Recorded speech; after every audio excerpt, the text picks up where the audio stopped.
All right, good afternoon, everyone. Welcome to the Monday, July 19th edition of the MMAOB Daily Podcast. I'm your host, as always, Adam Merton, and joined by my co-host here, Mr. Big Marcel, on a Monday afternoon. Marcel, what's up, man? How's it going? Hi, what's up, man? Yeah, all good. 1 week till I have 3 week vacation, so I'm looking forward to that. So, Oh, really? Wow, that's awesome, man. You have anything planned or just relaxing, I guess? Or nah, you can't plan a lot right now. Still with that COVID thing going on. yeah, So nah, I've nothing planned, but definitely gonna do some fun stuff, and just a lot of relaxing as well. So. yeah, absolutely, Marcel. So we had some fights this weekend, UFC, Bellator as well. Mhm. I know you watched all the cards. How was your weekend overall? I mean, what'd you think of the fights overall? Yeah, weekend was good, man. I haven't watched all the Bellator. I have watched a few. I saw all the UFC fights, and I watched the LFA card yesterday. So yeah, was a fun weekend of fights. Watched also some KSW fights, but also not all. I wasn't home on time, so yeah, some fun stuff, some good fights. How about you, man? It was good. What happened at KSW? I actually didn't catch it. Who was fighting on that card? Zaromskis was fighting in the co-main event. He lost. He's the Lithuanian guy who also fought at for Strikeforce, right? And you had Simon Kolecki. He defeated Sostak in the first round via KO.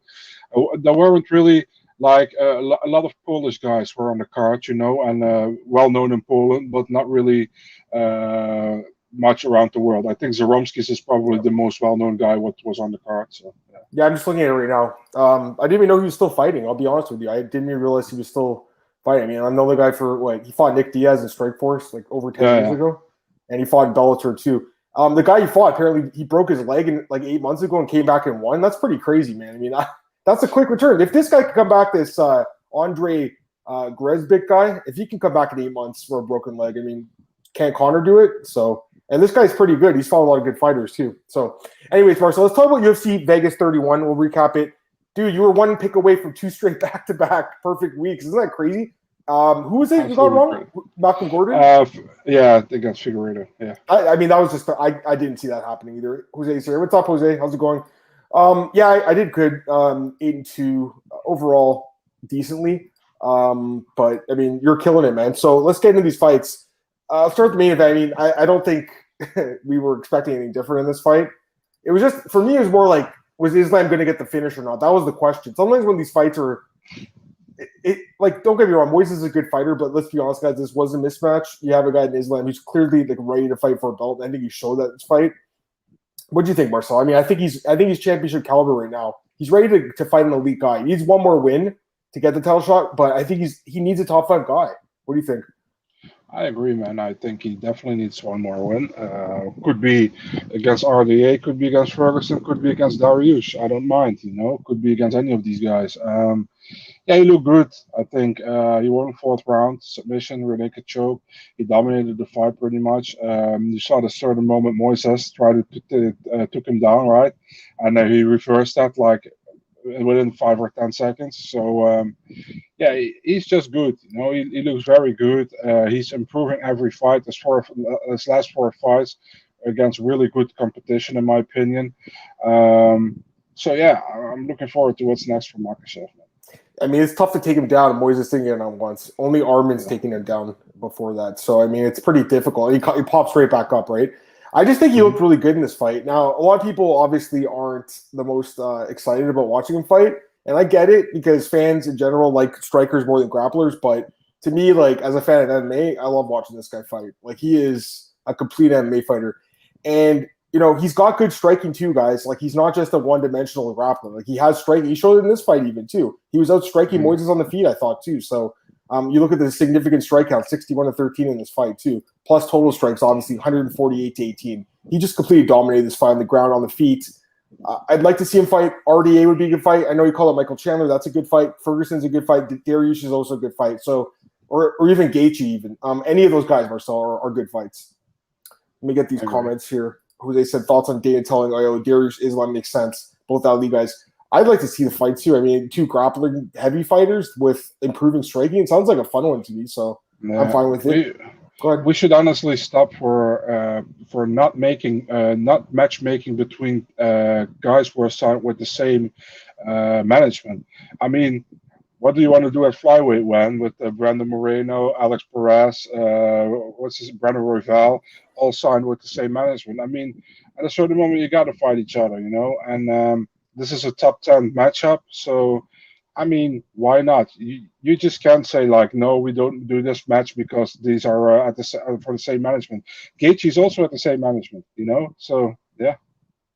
So I get these questions. Jose said, I think Gregor matches up well with Islam. Gregor has crazy grappling, always searching for takedowns, something Islam has yet to see. It'd be an interesting fight, but I think both guys kind of deserve someone in the top 10. Like, if Gregor should fight someone like Dan Hooker next, someone like right in the top 10. Dan Edwards, he still likes Chandler Gaethje. Me too. I mean, don't get me wrong. It's a good fight. You have to get those guys fights. Daniel says, if you didn't win Money Saturday, you don't know anything about UFC. I mean, listen, like there were a few upsets, but you're right. I mean, it wasn't the hardest card to pick, obviously. Jose had a question about Dawkins and Shamil. Yeah, it sucks that the fight got scrapped for this weekend's card, but next week, I think it's co-main event, right, for next week? I don't know. It's not confirmed what it is, but that event heavily needed more fights, better fights, because the co-main event was Sam Alvey against Roman Kopylov. So yeah. By the way, that's next week? Because if you go to Sam's Instagram, he said he's fighting in 3 weeks from now. He said that. I saw that. Yeah. But in 3 weeks, there's no event. I know, like the 14th guy. So they must have just moved it up. Okay. Yeah. I just saw that this morning. He got another fight. I was surprised. I got to be honest. He's lost 5 in a row, right? I just hope for Sam. They told him there is no fights in 3 weeks, and this is 2 weeks. Did he even make one? Is it 185? How is he going to make weight in short notice like this? This is crazy. This is nuts. Maybe he knew about it for a long time. So he's actually on a 5-fight losing streak because he had that draw against Jung. So technically, it's 6-fight winless, same as Jeremy Stevens, 6-fight winless streak.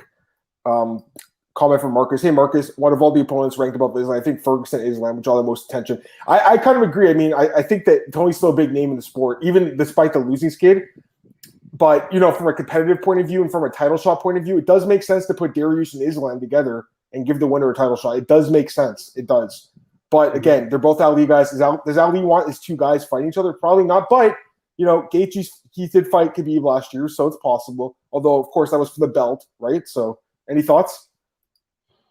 Yeah, like I said, man, it's a good fight, and we should stop with not matching fighters from the same management with each other. It's just, listen, man, those fighters don't want to fight each other because they're from the same team. I can understand that. You don't want to fight your training partner, but from the same management. I mean, come on, man. For certain managements have like 100 fighters, over 100 fighters on the roster, and then you don't only want to fight them when it's for a belt. It's kind of weird to me, But hey. I understand from their perspective. But. Yeah. Jose says Gregor alluded on Instagram to a fight in the works. He thinks it's either RDA or Hooker. I don't know if it's Hooker because I just watched James' interview with him, and he said he's been bothering UFC for a fight, and he cannot get a fight book. He really wants to fight on 266 with Volkanovski and Ortega because his camp is going to be there already with coaches and stuff. So Hooker really wants a fight. Apparently he's been bugging him since that fight with Chandler when he got KO'd. I think it was January. So he wants to fight, guys. He's an exciting guy. I would watch that fight. Be a good fight. Daniel says this week was top heavy. Better for fighters to have the feature belt spread out. Glenn says Abdelaziz can get Makhachev high rank guy versus Gaethje anytime he wants. Maybe it's possible. I mean, Gaethje he's got to fight, and he's another guy who wants to fight. He hasn't fought since last year. Gaethje and Hooker's a good fight too. I mean, that's an awesome fight too. I don't know if Gaethje would take it. He's ranked really high, but any thoughts, man? I don't get it. I kind of disagree with that. I don't think Hooker should fight Gaethje, man. Hooker should fight down right now, in my opinion. Yeah, I mean, I understand. I'm just saying I think it'd be a good fight, but I know what you're saying. Like Hooker's ranked 9, I want to say, or 8. He's not that far back, but yeah, I mean, there's obviously guys like RDA ranked higher. I'm with you on that. Yeah, I prefer Riddell against Hooker, for example. Sure, that'd be a good fight. Aren't they the same team though? Like, don't they train together? Oh yeah, sure, yeah. That's I mean, that ain't happening, bro. It's a good fight, but that's not happening. They could do Hooker and Drew Dober if they wanted to. Dariush is in a weird spot. He ain't getting title shot next. Doesn't want to fire Dare just because of friendship. Connor's out Chandler. You're right. It's true. I didn't know the Jesse Gage. I didn't realize they were such good friends until recently. What were you gonna say? You want to go crazy? Do Hooker against Mateusz Gamrot. I mean, I think Gamrot definitely deserves someone in the top. We'll talk about him in a second here. He deserves someone in the top 15, so there's no doubt about that. Chandler, Justin seems like UFC wants. We'll see what happens. I mean, listen, like it's always fun to matchmake the day of, but you know Dana White says every post-fight press conference, we don't matchmake the night of the fight. He says it every single week, Marcel. So do they have fights scheduled? Maybe. I don't know. What do you say?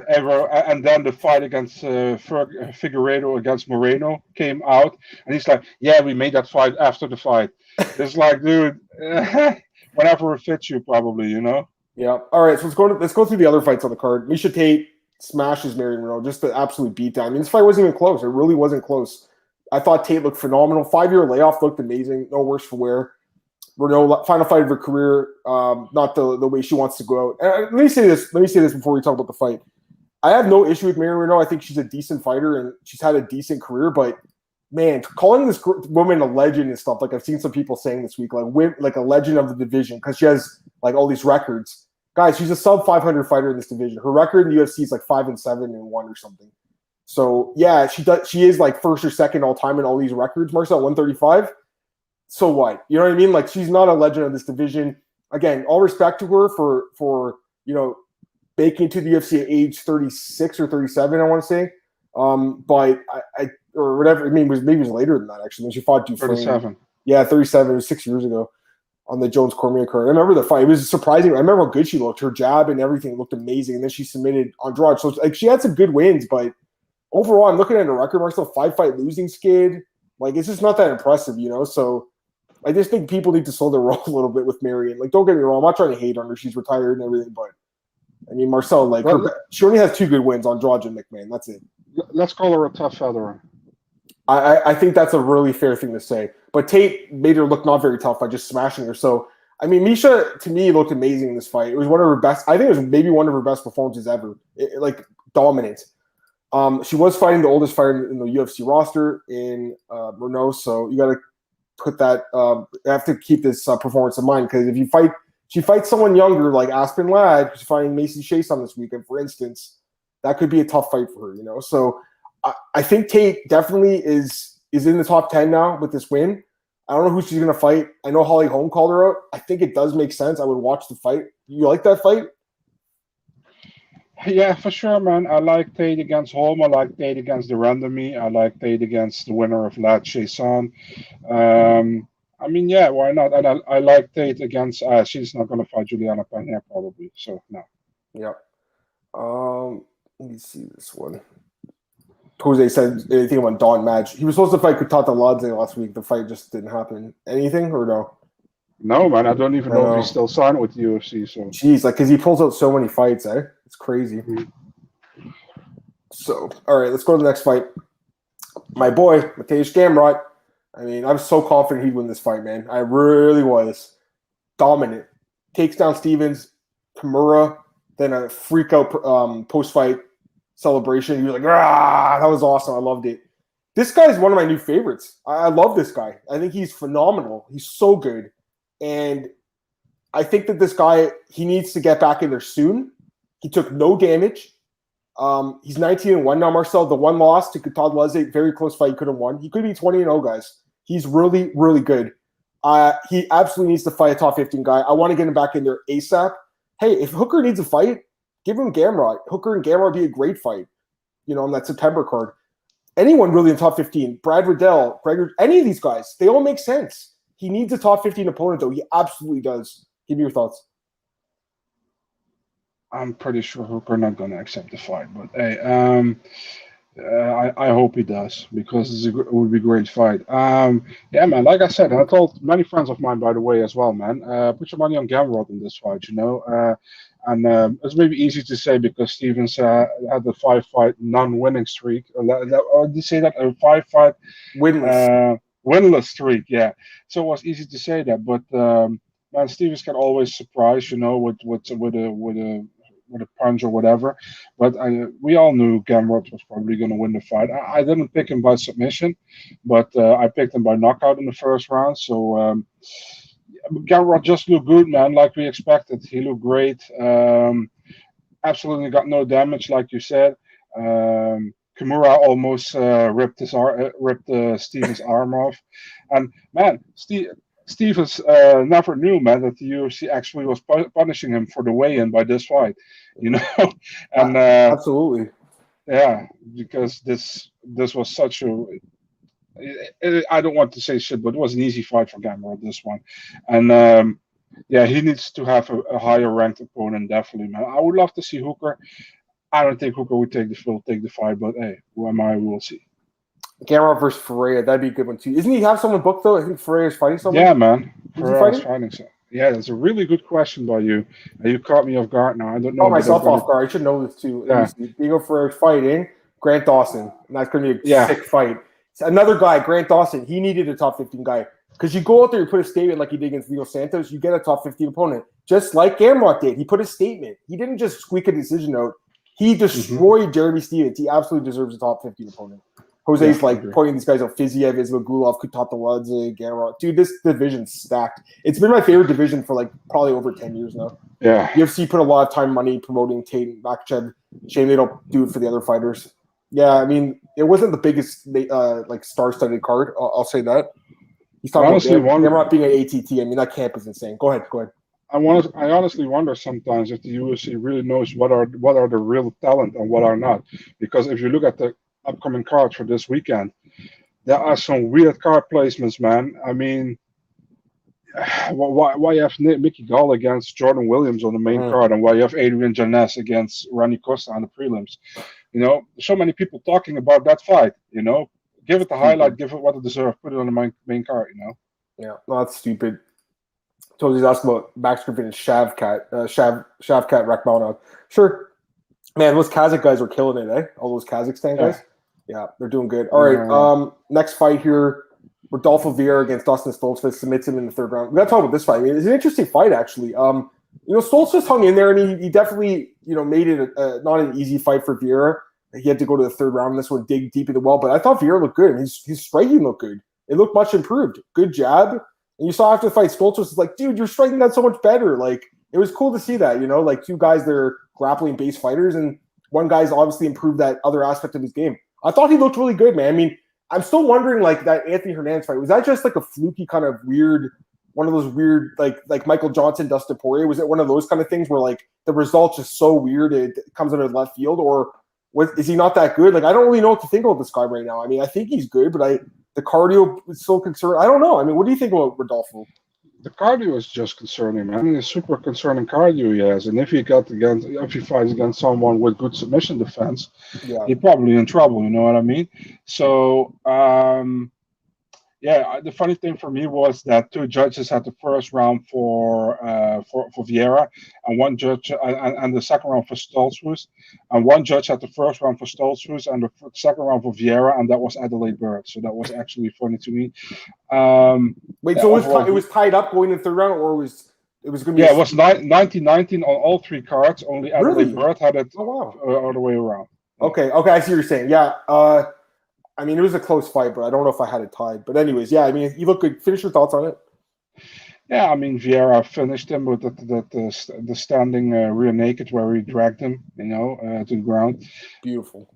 Yeah, it was a good finish, you know, and a good way to bounce back after that loss against Hernandez. And let's see what's happening. I don't know what's going to happen with Stoltzman. I think he is now 0-3, right? Or 1-2. 0-2. He lost. He took Dawkins. Yeah, he'll get another 2 fight now. So he'll get another fight. I mean, this is not an easy fight. Let's be honest. That was a hard fight for him, and he did okay. It's not like he got blown out. I mean, he did lose, but it wasn't a blowout. This card this weekend should have moved fights. Yeah, there's some weird fights. I was just looking ahead a little bit, and there's some fights that should be pushed into like this. Shamil and Dawkins should be co-main event of that card next week, in my opinion. But we'll see what happens. All right. Man, I mean, we both called it. Billy Quarantillo was the underdog, man. I put some money on him. I was telling people to bet on me in my bet pack. I'm in this pool with Sean Bitter and those guys, and you have to pick someone every week to keep going in the pool. It's like a survival pool. If you pick like underdogs at plus 150 or better, you get an extra life. So I was down to my last life, and I'm like, let's just take a shot on Billy. And Billy went out there and got me 2 extra lives. So thanks, Billy, man. He looked great.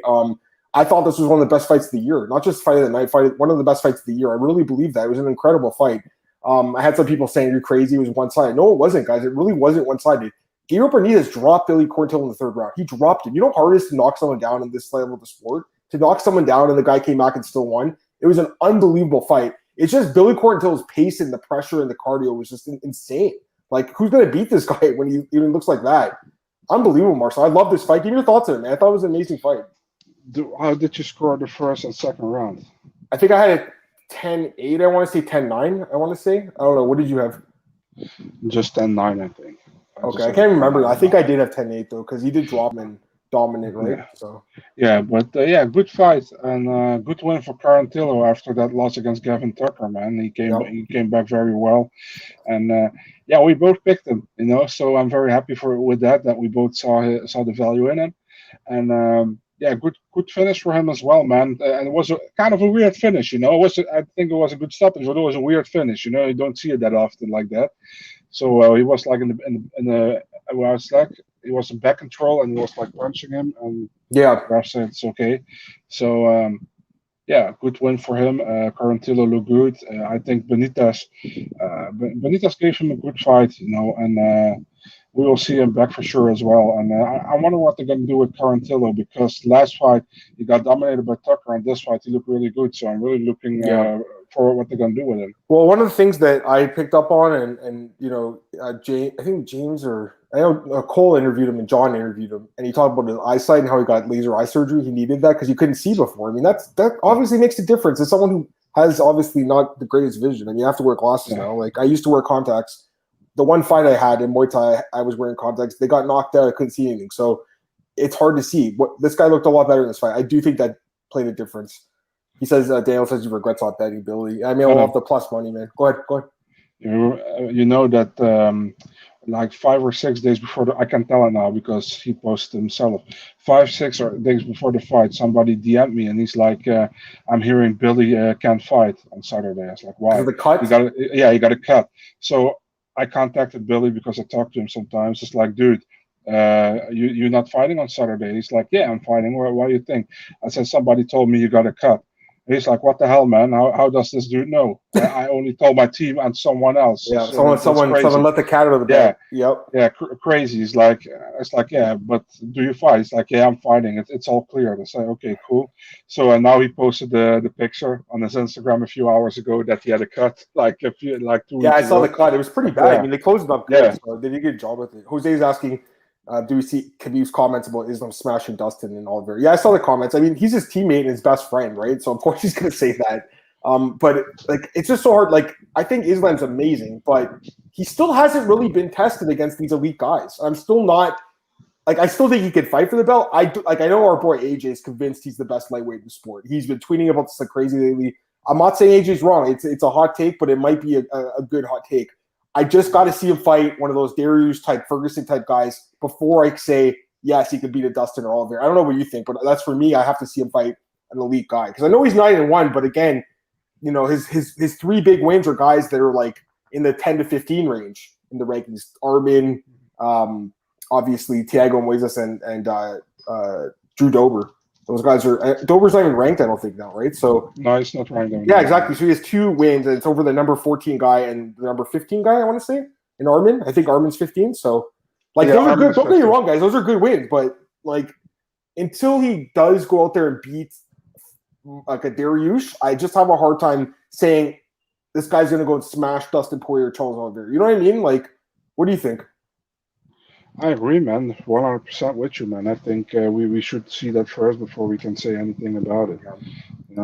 I think so too. I want to ask you, man. Yeah. It's not about the UFC. Last night, the LFA had a card in Brazil, and they had the main card of Fight Pass, and the prelims were nowhere to be found. So people are going to ask the LFA, guys, where can we watch the prelims? And they are on our Facebook page.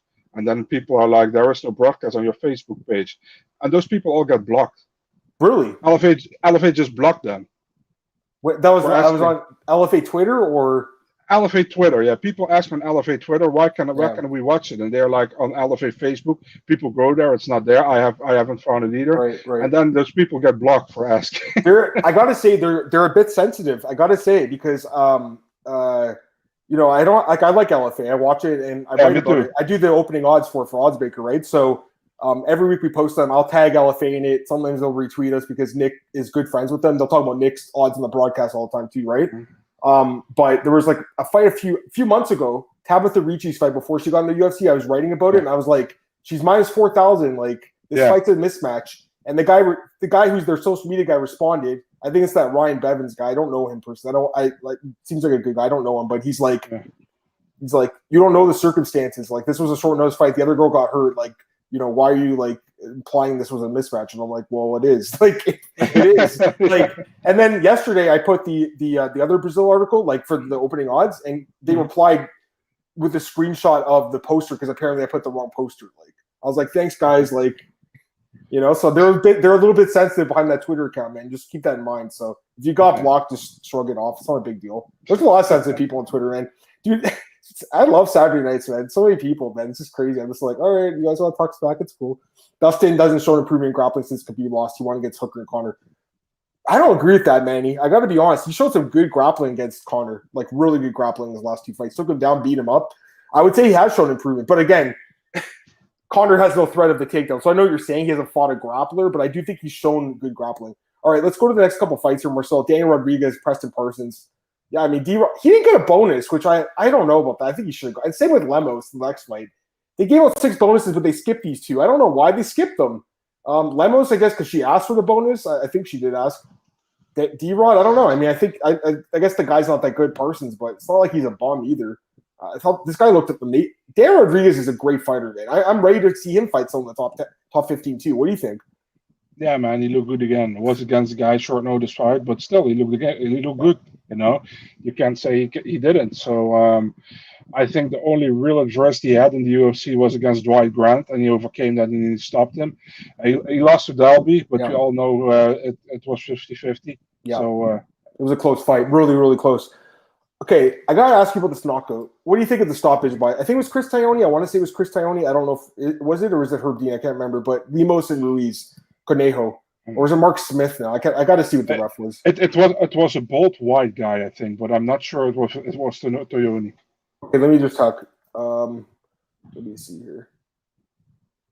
Everyone just saying the referee here. I don't know. Like I don't know who it was again. I have to see the clip, I guess. Let me check. Isn't it on Topology? I didn't. Oh, it is? Okay. I didn't. Yeah, it is actually. What am I talking about? Sorry, guys. I'll check that. Who was the ref? Was it your boy Taioni? If it was, then I say the stoppage. Sorry. Where does it say the ref? Sorry, I don't even. Yeah, Chris Taioni. Yeah, it is. Yeah, I see it. Yeah. So it was Taioni. Guys, I don't know about the stoppage. I got to be honest. Like, yeah, she was probably gonna get destroyed anyways, but that girl, like, she got a flash knockdown. It was a flash knockdown, right? She woke right back up too. So it seemed a little quick to me. I don't know. What do you think? It seemed a little fast. You know, this time I can give Chris Taioni some leeway. You know, I think he saw her getting hurt first, and then she was wobbly, and then she got hit again, and she goes face forward down. You know, and then he stopped the fight. But she woke up immediately, and she stood up, but she was like this. You know, it was really weird. If you didn't saw it, and you just flinched to the right, and you look at the left, and you saw this, you thought he stopped the fight because Lemos got knocked out. You know what I mean? Because Lemos was on the ground, but. I understand, you know, that he stopped the fight, but if you look at it later, you kind of think like, maybe he should have let it go a little bit more. You know what I mean? But nothing. I wasn't really bothered by it, and that says enough because I'm always bothered by Chris Taioni. So, I mean, yeah. Yeah, he's not the greatest ref. Thanks, guys. You guys got it too in the chat. I see it. I want to get this one. Glenn, it says, I know I'm on the minority, but I'm on the Waleed hijacking Lemos' interview. Should be fighters time to be heard. Okay, so 2 thoughts on this. I mean, first off, she doesn't speak English, so she needs an interpreter. And it's not a translator, just remember that, guys. It's an interpreter. Translation's written. And the reason I know this is because my fiance, he's not a girlfriend anymore. She's more than that now. Fiance, she's Portuguese, and she works as an interpreter. This is literally what she does for a living. And I'm like, you got to do this. You got to take over Waleed's job because Waleed is her manager. And I'm like, what is he saying? So she's talking, and she's sitting there interpreting it. She's like, wait a second, that's not what she said. Waleed, every single time Waleed does the interview, she talks. He adds so much creative interpretation. Yeah. That's what I'll say. He adds so much stuff. He's like, you know, she wants to fight October and fight. She didn't say all those details. Like, yeah, she wants to fight again, but it wasn't like that. So it's like She says like, yeah, I'm happy with this win. I hope I get a performance bonus, and Yeah, I hope to get a fight soon. He's like, this is just the beginning. She won this fight. She deserves a performance bonus. She said, and she want to fight soon. She's becoming the strawweight champion of this division. Watch out, people. yeah, I know. I love the guy. Let me get these comments. Yeah. Nico's right. Yeah, you know what? It's true. I think that hammer fist. Man, I think it almost. I think something woke her up. Wasn't it the hammer fist? I think it might have woke her back up. That happens sometimes. Remember the Dan Henderson and Fedor when Dan Henderson knocked out Fedor, and then he punched her again. And he woke up. Remember that? And I remember that. He's yelling at Herb Dean. Yeah, so that happens sometimes. You get knocked out and wake back up. It's really weird, but again, it's supposed to be fighter safety, but yeah. Derek Lewis called it first. That's funny. I love how well he hyped up Lemos during a post-fight interview. He sold the fighter to the audience like a manager in pro wrestling. I listen, like, again, he's the things he's saying that his fighters aren't necessarily saying, so he's adding stuff, guys. You got to remember that. But from an entertainment point of view, the guy's hilarious. Like, I've known him forever. Yeah, he's been around the game forever. Go ahead. I really recommend you guys to search for an interview with him when Eric Silva was the next big thing in the UFC after the 1 or 2 fights. He's so intense in the camera. Every time he's talking, he's like, "Yeah, man." And if Silva is talking, he looks super proud of him. He's like, "Yeah." Man. Oh wait, I don't know if you saw, but I don't know if you saw, but Waleed posted some video with Davison. They want the trilogy. Yeah, I saw that. I don't know if they get it though. What do you think? Do you think they're gonna get it or no? They should. To be really honest, I think Davison needs one more fight to get another title shot because we saw it twice now. The first fight, in my opinion, was Davison, but he got a point deducted and a deservedly point deducted, which was to a draw. Moreno defeated him and pretty clearly defeated him in the second fight. You know what I mean? Yeah. And I think now the next guy in line, in my opinion, is still Askar Askarov, but Askarov just came out of surgery, so I don't know what they're gonna do, man. Listen, man. No hate against Cody Garbrandt, but I don't hope they do a Cody Garbrandt at flyweight. I know he's probably gonna fight Kai Kara France, but I don't know. Yeah, that's supposed to be the fight. I mean, I don't know if it's official yet, but that's what they're supposed to do. And he's asking about Mazo and Agapo. I mean, it's so far away. I don't want to even give a pick right now, but it's an interesting fight because I think Agapova used to train with Mazo, right? Didn't she? Or no, sorry. I'm thinking about what I'm talking about. Marina Moreau. My bad. Sorry. Mazo's obviously at King's MMA, so a completely different camp.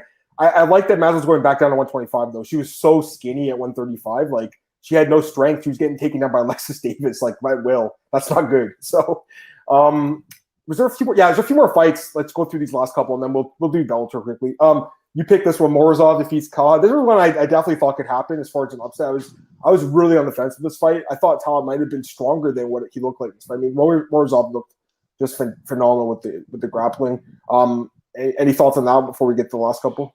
If you saw this fight from Morozov and you saw Taha fighting against Barcelos in a good fight, how good is Nurmagomedov, man? Umar Nurmagomedov, I hope he stays healthy and we see him more often.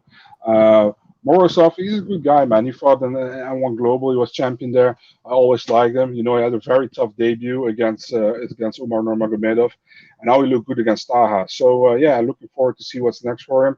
Taha, I don't know, man. I hope for Taha he gets another fight, but I wouldn't be sure, man. To be really honest, he's like 1-3-1, I think. Yeah. One actually would have been 2-3, but one fight. Oh yeah, one no contest because of steroids. His best win, didn't he get pinched? So, I mean, that's not good. Okay, so I got to give this guy an apology because he's from my hometown. I picked against him, Malcolm Gordon, Malcolm X. I mean, I should be picking a guy from my hometown, right? But you guys know how I don't think like that. But I should have in this case. My fiance picked Malcolm Gordon, not because of that. She just thought that Figueiredo sucks. She thinks the Figueiredo brothers stink now. That's what she thinks, man. And she might be onto something, dude, because another upset, Marcel, with the Figueiredo brother. Malcolm Gordon goes in around like plus 270 underdog, guys. I got to be honest. I'm surprised he won the fight. I mean, it was a super close fight. I think the decision's fine. I don't hate the decision by any means. I think the 30-27 scorecard sucked. I think it's 29-28 either way. It was a close fight, but I just think Figueiredo really isn't that good, man. Like, he struggled with Jerome Rivera, bro. And now he can't be Malcolm Gordon, so he's obviously not that good. Yeah, let's be honest, man. Like I said last week, man, the fight against Rivera wasn't great. The third round wasn't great. But I still thought he would be able to at least edge 2 rounds against Gordon. And He didn't. I also scored 2 rounds for Gordon. I had 29-28 for Malcolm Gordon. I said on Twitter, man, I'm happy I'm not a judge here. I didn't give my What round? scorecards. Sorry to cut you off. What round did you pick? Ooh, I think it was definitely round three. I think three, yeah, for sure. One or I can't recall anymore, man. I don't know. Yeah. But I said, man, I'm happy not a judge. I wasn't going to give my scorecard because I knew people were going to be upset if I scored it for Gordon. So I was like, whatever.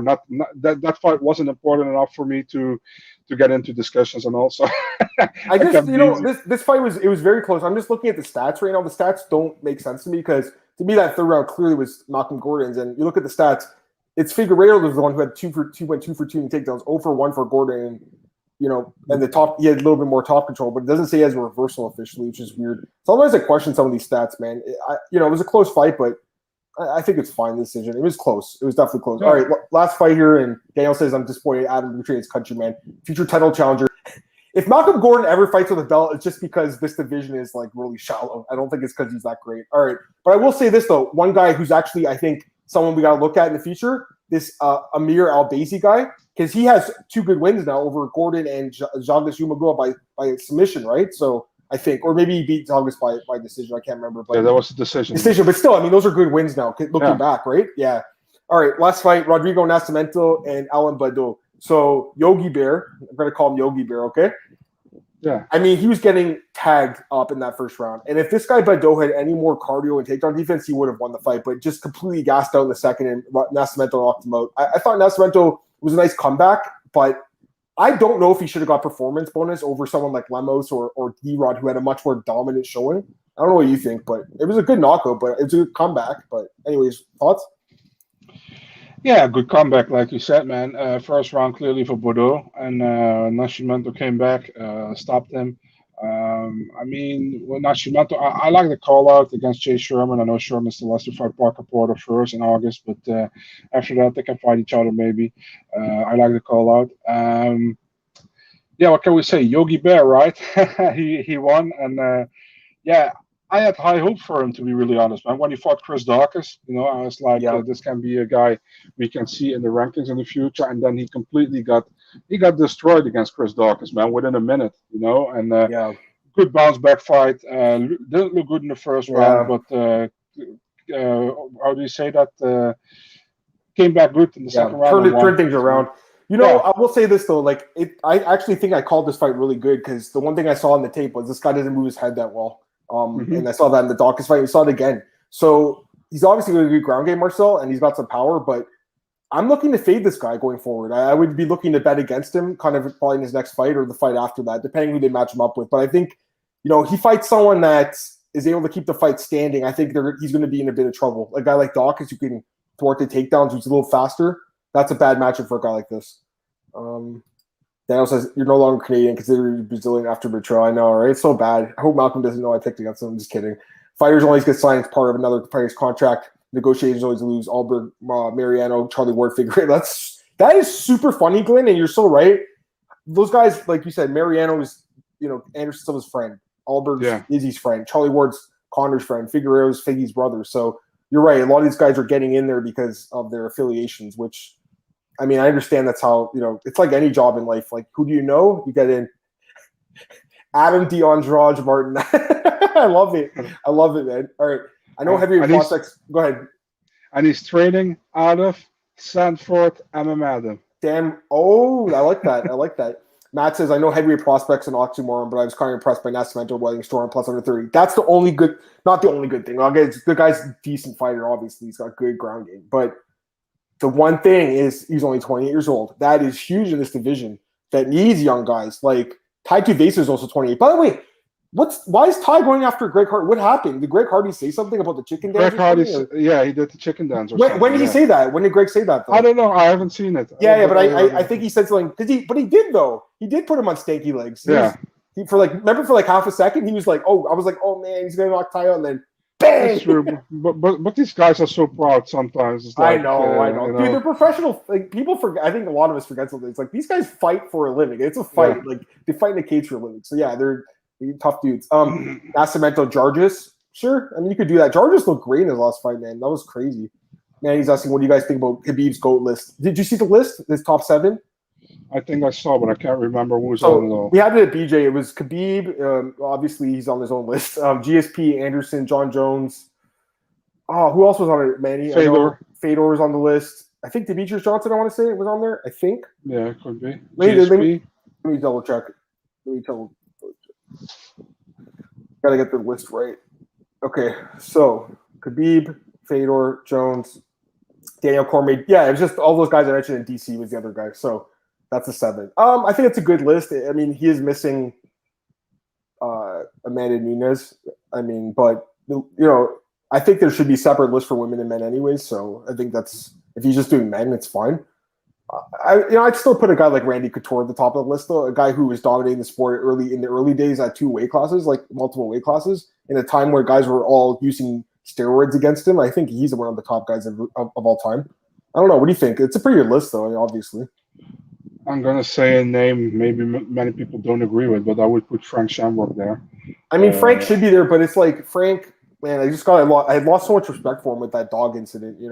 Like What happened? Well, he left the dog in a car at the airport for like a week or something. You didn't hear about that? Oh wow, okay. Yeah. I'm just saying, like, that has nothing to do with his fighting ability. It just really bothered me because I was like the biggest Frank Shamrock fan, man. I was like, this guy, I want to stump for him, in the Hall of Fame, but I don't like bad people. So, dog abandoned by UFC legend Frank Shamrock and tied to an airport truck for 5 days. He's found a loving home. He says he has no choice but to leave it in the parking lot because his mom was too sick to care for pets. This was 2 years ago. This is terrible, man. So again, has nothing to do with his fighting ability. I think from a fighting stance, you're right, Marcel. Frank's one of the top guys. But when I saw that story, man, I just lost so much respect for the guy. You know what I mean? Like that's how can you abuse an animal? I just don't get it. It's just terrible to me. What's next for the resurgent Marcin Tybura? I mean, Curtis Blades, like, is he fighting someone? Oh, Blades is fighting Yair's Rosenstrike. Well, I don't know, actually. He just beat Walt Harris, so who is he going to fight next? He's number, 7, I think? He's number 8. Well, Shamil's number 7. Okay, Volkov's number 5. That'd be a good fight. Volkov versus Tybura. Yeah, there's the fight right there. So it's Volkov. Was Conor on Khabib's GOAT list? He wasn't, no. Connor's like, Conor was tracking to be one of the GOATs, but he screwed himself. He played himself, as was it DJ Khalid says, right? He played himself because he went to boxing and just he basically gave up his MMA career for that boxing fight with Floyd, man. Let's be honest. He's never been the same guy after that. It's true. I never considered him for a GOAT list, so to be really honest, for me, legacy and title defenses are really big to be in a GOAT list. And legacy, he had some, definitely has legacy in the UFC, but title defense is never, The peak was one of the best for sure. Like that, the 2015-16, the Conor that beat Mendez, Aldo, like Diaz and Alvarez, that version of Conor was one of the best fighters we've ever seen. But what yeah, you're gonna hate me for this, but the problem what I have with that was, and almost all of those fights he had nothing to lose. You know what I mean? He always fought fights he had something to win, and only the Nate Diaz fight, the first one, he had something to lose, and he lost that one, and he got an immediate rematch for it. So. Yeah, I understand, but he also beat Max too, and that's a fight a lot of people forget about. And he was injured in that fight. He was that was an amazing win, but it was very early in the career, and that was at the moment after that when Max started his winning streak. That was the last fight before Max started his winning streak. That's true. I just think people forget about that fight because Conor was hurt in that fight, and he did what he needed to do to win by using his wrestling, which we've never seen again. That's too bad. We never saw his wrestling after that fight, eh? Honestly, his best win, in my opinion, was against Max Holloway. He looked amazing in that fight. I remember betting on him that night. I really liked him on that card. I want to say I bet him, and I want to say I bet. Oh, I remember I bet Shogun over Chael, and Chael won that fight. I was surprised. That was a big. Yeah, but that didn't count, man, because Chael says Brazilian Jiu-Jitsu doesn't work, so it never count. I couldn't believe he got him in the guillotine. And I was like, wow, I can't believe this. Matt says any chance Shevchenko's a female GOAT when it's all said and done. I don't think so because Amanda's got 2 wins over Amanda's way higher on the list. Actually, it sucks because in my opinion it's 1-1, but officially it's 2-0. So I agree. The second fight, I think she might have won in Edmonton. Yeah. The first fight she lost. She won the third round. I want to say. Yeah, it was on that was on the Conor and Diaz card. Mm-hmm. Yeah, I mean Shevchenko's great, Matt, but I would say she might have a chance to be number 2 of all time. Like I think number 1 is Amanda until someone else comes up through the sport. Maybe it's going to take another 10, 20 years. We don't know who's going to be some amazing fighter. Cyborg's up there too. She's definitely top 5. I mean, top 3 maybe, arguably. As much as I'm not a huge fan of her, but I mean, Ronda for what she did and all the wins she had probably is up there too. I'm not a huge fan of her by any means, but I mean, she has some good wins, obviously. They said Lemos and Gadela. Okay, so Lemos actually called out Michelle Waterson and Tisha Torres. So she wants either those 2 fights. I think they're both good fights. I'd love to see Lemos and Torres. That'd be a really, really good fight. Wouldn't that be a good one? Torres booked against Hill, right? Maybe the winner. Okay, you're right. The winner of that fight would be great. But yeah, Gadela's fine too. They have to fast track this girl. Just like Gamrot, she took no damage, Marcel. No damage at all. Get her back in the octagon soon. Yeah. On a side note, I thought Lemos and Canelo was a weird matchup at the beginning, similar to Verna and Murata. Yeah, there's some weird bookings. I agree. Yeah. I want to say it was short notice. Was it or no? It wasn't. They couldn't find anyone probably. No one wants to fight Lemos. But they want to push certain people. I don't know. You know? But I think they're having a problem finding fights for her at this point because she's really good. Canelo is very she'll fight anyone. You know, I'll say that about the girl. Like she's not a great fighter, but she'll fight anyone. You know. Adam, can I ask you something? Yeah, of course you can. Well, what about Felice Herrick, man? She's in these rankings for like years, and when does she? Doesn't she just do like OnlyFans now? I think she just does her website now, right? Like I don't even think she fights. Yeah, I don't know, man. She's still in the rankings. Yeah, I think she just does the OnlyFans now, which apparently makes a lot of these fighters money. Glenn said Conor beat everyone before the fight started. Mental warfare, strong weapon, no one works. That's so true too. Marcus says, "What are your thoughts on Michael Chandler's performance at the analyst desk?" You know, Marcus, I tweeted about it. Thought he was phenomenal. Seemed like a natural. I don't know if you saw his desk work. I thought he was great, like a real natural. I saw him at the desk, but I gotta be really honest with you, man. It's like 4 a.m. over here. I don't really pay attention anymore to that. Mostly. So the card ends at 1 a.m. here, and I have to work on Sunday at 8 a.m. So like I want to go to bed, but I'm lying in bed and the TV was on. I just heard Michael Chandler talking. I'm just listening, and I'm like, man, this guy's making some really good, smart points. Like he's good, you know. And I do think that. When they signed him, that was probably part of it. Like Dana White likes the kid. He kept saying like, "What a nice, good-looking kid, well-spoken kid."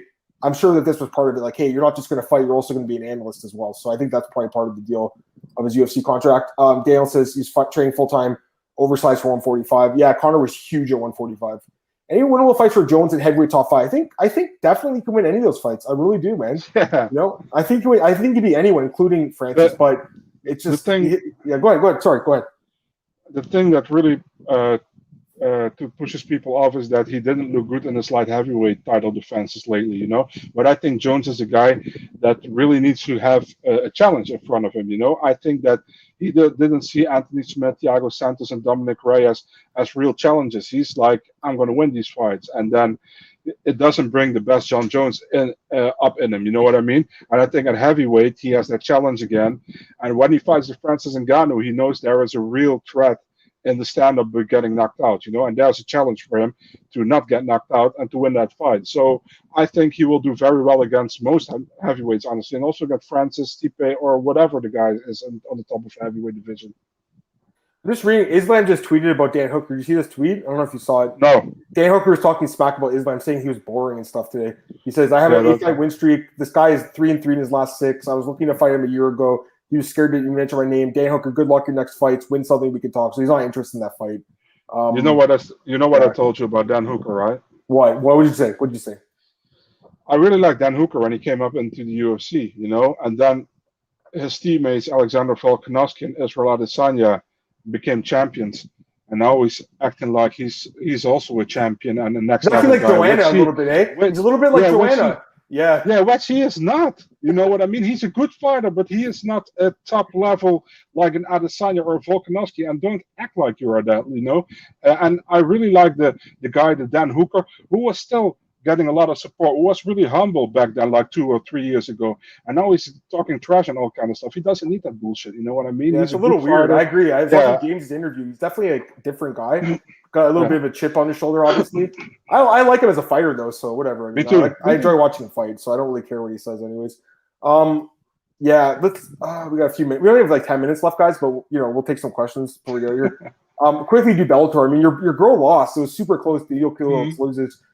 You thought you won or what? I mean, who do you think won? No bias here. I had a 3-2 for Denise Kielholtz, but I can see it's a close fight, man. People over here are very pissed about it, say it's a complete robbery. I don't see it as a complete robbery. I think it was a close fight. And I think either girl could have won this fight. I had it 3-2. So, I mean, yeah, she wants a rematch. I know she talked to Scott about it, and Scott really was thinking what he said. He was thinking it as well. Probably the Bellator cheese or whatever also thought that Kilos won it. So maybe they do a rematch. I honestly expect to do the Carmouche fight against Juliana Velasquez. I don't see them doing a real immediate rematch. Maybe they do. I don't think so.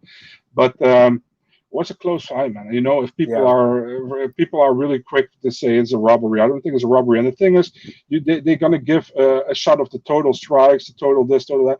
That's over 5 rounds, guys. You got to see it per round. The score per round, so you have to see it per round, and not the total score. And Kills was walking forward the whole damn time, but Velasquez was counter striking very well as well. So you can see it from either way, in my opinion.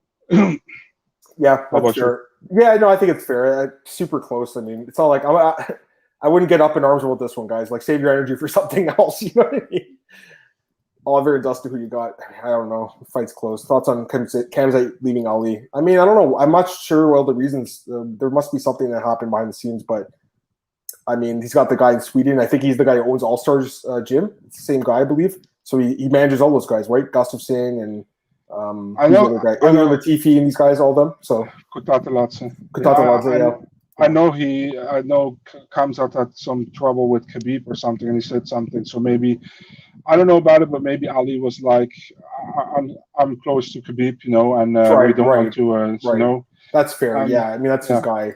Yeah, I don't know what happened, but I'm looking forward to seeing this guy fight again. He was like the fighter of the year, or like the prospect of the year, newcomer of the year. Yeah, breakthrough fighter. So I'm curious to see how he looks. All right, just quickly, we'll talk about the rest of these Bellator fights. Yeah. I got to ask you about Matt Mitrione. He falls to 0-6 now in his last 6 fights. I'm just kidding. I'm kidding. But there's got to be, you had to make an 0-6 joke, right? You had to, right? So, I mean, okay, so by the way, I didn't even ask you about that, the interview with the, what'd you think of that, man? with the Kevin guy, nobody still knows who it was. Kevin, what'd you think? Yeah, you know what I mean? I would never open an interview like that, I think that you can ask about a loss, but you can't say 0-5 when it's not 0-5, it's 1-3-1. You know what I mean? 1-3-1, no contest. You can't say 0-5. It was also really almost aggressive how we went into that, and I'm pretty sure it wasn't meant like that, but it came out really bad. And sometimes you gotta listen, man. If I interview a fighter when the fighter has lost their last fight, of course, I bring it up, but I don't bring it up immediately, and I'm not going to talk about it like you lost 0-5 your last 5 fights. It's like I understand you got to ask tough questions, but you got to really pack it in the right way. You know what I mean? If you want to get something out of the fighter, and Matt Mitrione didn't took it, and he got upset about it. Yeah, okay. I mean, you guys got to understand these fighters are cutting weight, have to do media as well, so they're kind of grumpy at that moment. So yeah, you got to take that in mind as well.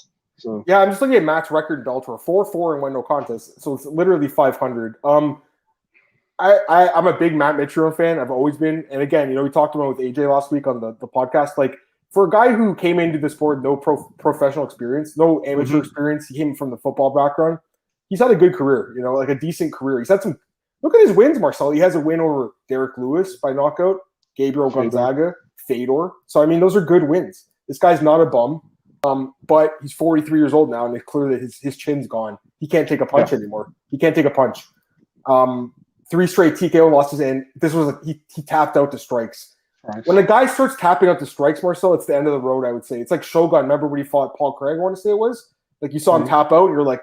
Actually, Shogun tapped out against John Jones too, so he probably should have retired back then. But if a guy's tapping out the strikes, guys, it's just a bad sign.